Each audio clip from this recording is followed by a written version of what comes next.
हुकूमत की तरफ से जो शराइत और मुतालबात रखे जा रहे थे वो जिद्दें और मुतालबात तस्लीम नहीं हो रहे। हुकूमत का पहला मुतालबा ये था कि हमें एक्सटेंशन चाहिए। हुकूमत का दूसरा मुतालबा कि हमें इमरान खान गिरफ्तार चाहिए बाय हुक और क्रुक। तीसरा मुतालबा कि कायद मुस्लिम लीग नून को पॉलिटिकल प्रोसेस का ना सिर्फ हिस्सा बनाया जाए बल्कि चौथी बार वजीर आजम भी बनाया जाए। अदालत उज़्मा ये कह रही है कि किसी भी सिविलियन का मिलिट्री कोर्ट में ट्रायल हमें बताए बगैर नहीं होगा। और फिर वो ये कह रहे हैं कि जो ट्रायल होगा ये ओपन कोर्ट के अंदर होगा, ओपन ट्रायल होगा। ये कुछ जनरल ज़िया का दौर नहीं है, आर्टिफिशियल इंटेलिजेंस का दौर है, वेब 3.0 का दौर है, यहाँ पे तो टिकटॉक का दौर है भाई, इंस्टा का दौर है, फेसबुक का, यूट्यूब का दौर है। खबर ऐसे निकलती है। मियां नवाज शरीफ और इमरान खान में बड़ा फ़र्क है। मियां नवाज शरीफ आया था, अपनी बेटी के साथ गिरफ्तार हो गया था, जेल में था। जो ऑप्शन कहते हैं ना, देने वाले 3 ऑप्शन दिए थे। ये ऑप्शन पहला आपके पास ये है कि बाहर चले जाएं। दूसरे ऑप्शन पे बात आई नहीं थी। मियां नवाज शरीफ ने कहा ठीक है, कब जाना है। तो इमरान खान साहब और मियां नवाज शरीफ बड़ा फ़र्क है, इसलिए इमरान खान पे हाथ डालना या इमरान खान के अहलो अयाल तक पहुंचना बहुत खुदा की पनाह है। तौबा तौबा कर रहे हैं वो। अस्सलाम वालेकुम मेरे सादा से पाकिस्तानियों, मेरा नाम रेहान तारिक है और आप मेरा यूट्यूब चैनल और फेसबुक पेज देख रहे हैं। मुल्क की सियासत में इस वक्त अजीब गैर यकीनी सूरत हाल है। इस गैर यकीनी सूरत हाल में क्या होने जा रहा है, क्या हो रहा है, क्या हो चुका है, इस बारे में कुछ भी कहना यकीनन इंतहाई मुश्किल अमर है। लेकिन इशारे ऐसे हैं कि समझने वालों के लिए इशारे ही काफ़ी हैं। और अगर उन डॉट्स को कनेक्ट किया जाए तो आपको पता चल जाएगा कि क्या हो रहा है और क्या होने वाला है। हुकूमत की तरफ से जो शराइत और मुतालबात रखे जा रहे थे, यूँ कहिए कि एक ज़िद्दी बच्चे की तरह से ज़िद्द की जा रही थी कि हमें ये चाहिए, ये खिलौना तो हमने लेना ही लेना है, ये हमें करके दें। वो ज़िद्दें और मुतालबात तस्लीम नहीं हो रहे। जाहिर है ये मुतालबात उससे किए जाते हैं कि जो मुतालबात को पूरा कर सके। ज़िद्द उससे होती है कि जिससे कोई चीज़ लेना मकसूद होती है। ज़िद्द उसी से होती है कि जो आपकी ज़िद्द को पूरा कर सकता है। लेकिन अब आपके नाज नखरे उठाने वाले, आपके मुतालबात को मानने वाले, पूरा करने वाले हाथ उठा चुके हैं। हुकूमत का पहला मुतालबा ये था कि हमें एक्सटेंशन चाहिए, यानी आप 1 साल के लिए असम्बली की या पार्लियामान की मुद्दत को बढ़ा दें। इस पहले मुतालबे के ऊपर गौर भी नहीं किया गया। अगर पहले किसी जगह पर कंसर्न क्वार्टर्स के अंदर ऐसी बात पहुंचाई गई और उस पर गुफ्तगू हो रही थी, कंसल्टेशन हो रही थी, तो अब वो कंसल्टेशन भी दम तोड़ चुकी है। यानी इस मामले के ऊपर मुशावरत भी नहीं हो रही और क्लियरली इस हुकूमत को कह दिया गया है कि आपको एक्सटेंशन कोई नहीं मिलनी। यानी ये जो आप सोच के बैठे हैं कि इंतखाबात 2024 में होंगे, तो 2024 वाला प्लान ख़त्म शुद। यानी आपको घर जाना ही पड़ेगा। आपकी मियाद पूरी होगी, आप घर चले जाएंगे। हुकूमत का दूसरा मुतालबा जो ताकतवर हलकों से या वो जो मुतालबात पूरे करते हैं उनसे ये था कि हमें इमरान खान गिरफ्तार चाहिए बाय हुक और क्रुक। इमरान खान को बाय एनी मीन्स आपने गिरफ्तार करके देना है। इमरान खान को पॉलिटिकल प्रोसेस से आउट करना है, इसको डिस्क्वालीफाई करना है। इमरान खान हमें नहीं चाहिए। लेकिन इस मुतालबे को भी मुतालबा पूरा करने वाले पूरा करने के लिए तैयार नहीं है। इसकी बुनियादी वजह यह है कि हुकूमत ने लिटमस टेस्ट करके देखे। नैब ने जब इमरान खान को गिरफ्तार किया, उसमें रेंजर्स भी थी, उसमें इस्लामाबाद पुलिस भी थी। जिस अंदाज में, जिस भोंडे तरीके से इमरान खान को गिरफ्तार किया गया, बंदियाली कोर्ट से उनको ज़मानत मिल गई। ना सिर्फ ज़मानत मिली बल्कि मर्सिडीज़ भी मिली, रेस्ट हाउस भी मिला, चांपे भी मिली, बरोस्ट भी मिला, दोस्त अहबाब भी मिले। तो अंदाज़ा हो गया कि इमरान खान पर हाथ डालना इतना आसान नहीं है।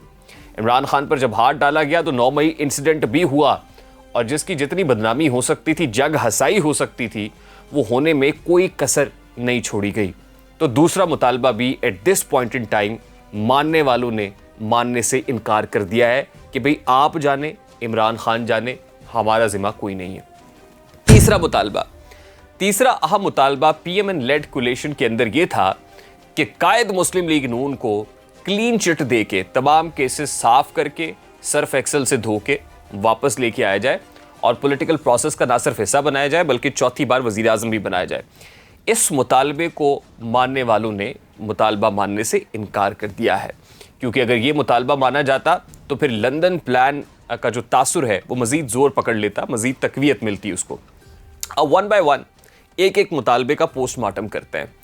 पहला मुतालबा ये था कि हुकूमत को 1 साल की एक्सटेंशन दी जाए, लेकिन करने वाले इस हुकूमत से जान छुड़ाना चाहते हैं। वो कहते हैं कि फौरी तौर पर ये हुकूमत जाए, क्योंकि ये भी चूचू का मुरब्बा है। ये जितनी देर तक मुसल्लत रहेंगे, लोग हमारे ऊपर क्रिटिसिज्म करेंगे, हम पे तनकीद करेंगे, हमें क्रिटिसाइज किया जाएगा, क्योंकि अल्टीमेटली कर तो हम रहे हैं, हुकूमत को करके हम दे रहे हैं। हुकूमत खुद बता रही है, IMF से मुआहिदा होता है तो ताकतवर हल्के करते हैं, सऊदी अरब 2 अरब डॉलर देता है, ताकतवर हल्के करते हैं। यूएई 1 अरब डॉलर देता है, इश्तिहार जाहिर है हाफिज आपका लगता है जो कर रहे हैं वो कर रहे हैं। ये हुकूमत क्या कर रही है? हुकूमत के करने का कुछ नहीं है, ये तो सिर्फ उछल कूद कर रहे हैं। इसहाक डार साहब तो मामलात को खराब कर रहे हैं जिस तरह के स्टेटमेंट्स देते हैं। तो भाई इनके करने का ये इनके बस की बात नहीं है, तो फिर आप इसका क्रेडिट क्यों लें? क्रेडिट लेने वालों को क्रेडिट लेना चाहिए।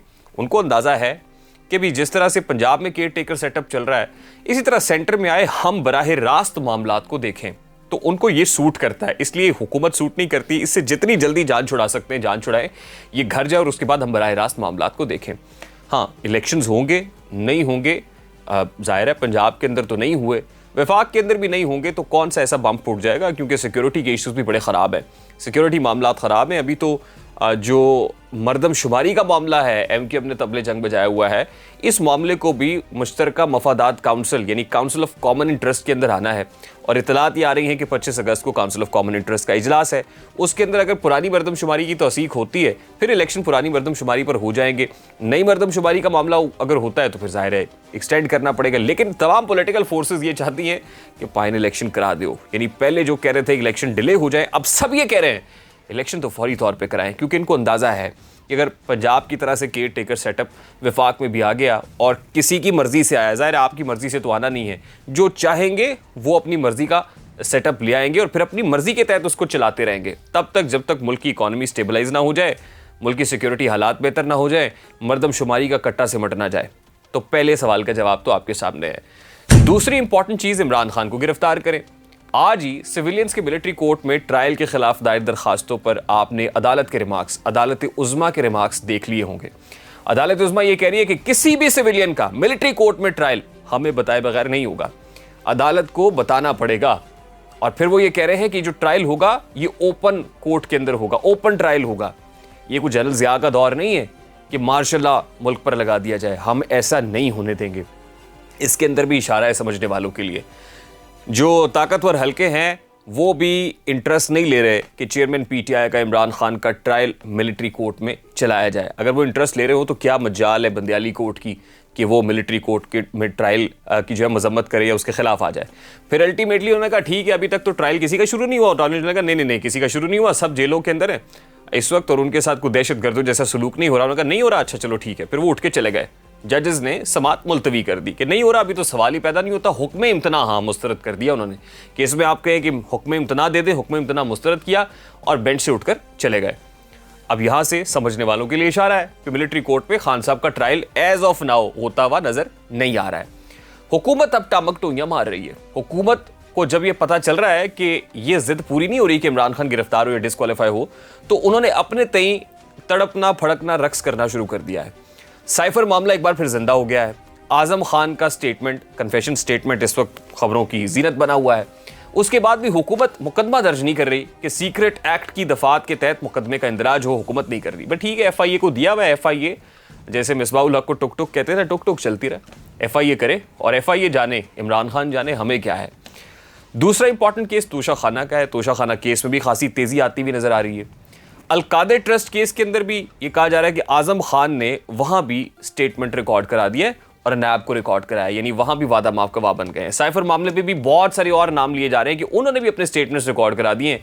वो असद उमर हों, कुरैशी साहब हों, कुछ और पर्दा नशी भी हैं, उन्होंने भी नाम अपने स्टेटमेंट्स जो है वो दे दिए हैं। लेकिन सवाल ये है कि इमरान खान की गिरफ्तारी तो फिर होती हुई नजर नहीं आ रही। कहीं भी हाथ डालेंगे बंदियाली कोर्ट उनको रिलीज कर देगी।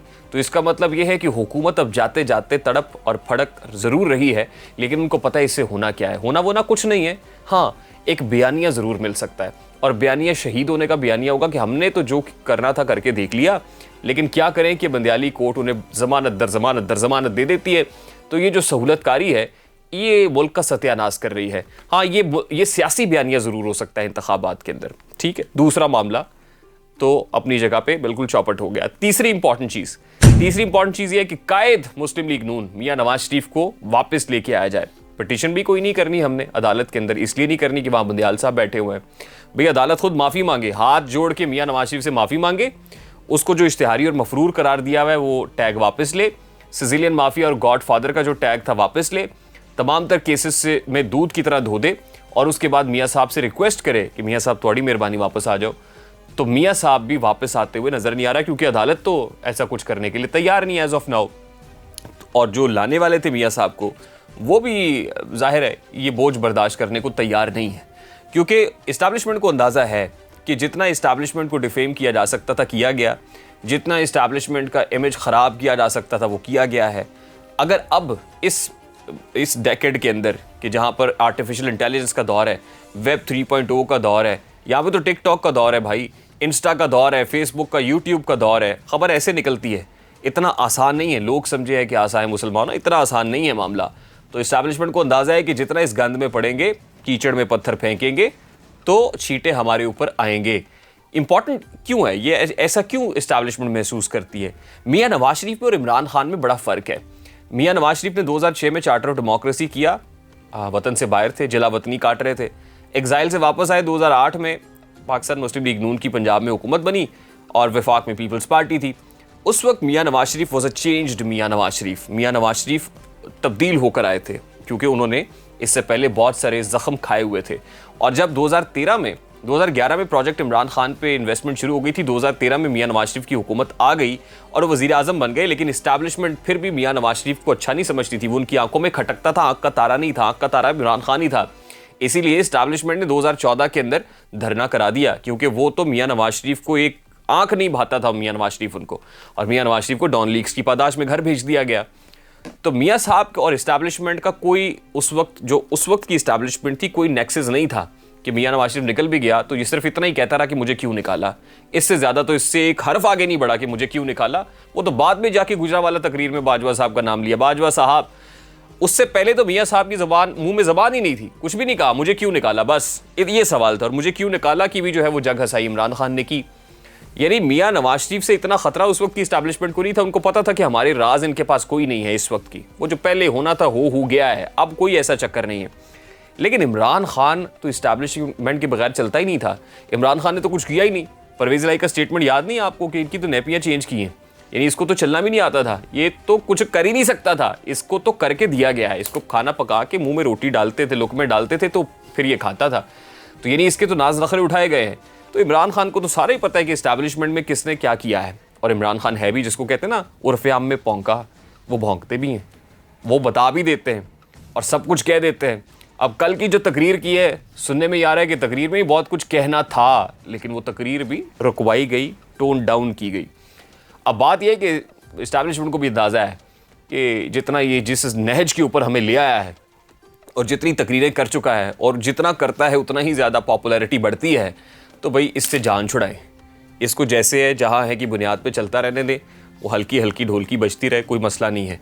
तो ये प्रॉब्लम है, ये मियाँ नवाज शरीफ में और इमरान खान में फ़र्क है। मियाँ नवाज शरीफ आया था, अपनी बेटी के साथ गिरफ्तार हो गया था, जेल में था, तो मियाँ नवाज शरीफ को सबसे पहले जो ऑप्शन कहते हैं ना, देने वाले 3 ऑप्शन दिए थे। ये ऑप्शन पहला आपके पास ये है कि बाहर चले जाएँ। दूसरे ऑप्शन पे बात आई नहीं थी, मियाँ नवाज शरीफ ने कहा ठीक है कब जाना है, पहले ऑप्शन पे बाहर निकल गए। इमरान खान के यहाँ मामलात मुख्तलिफ है।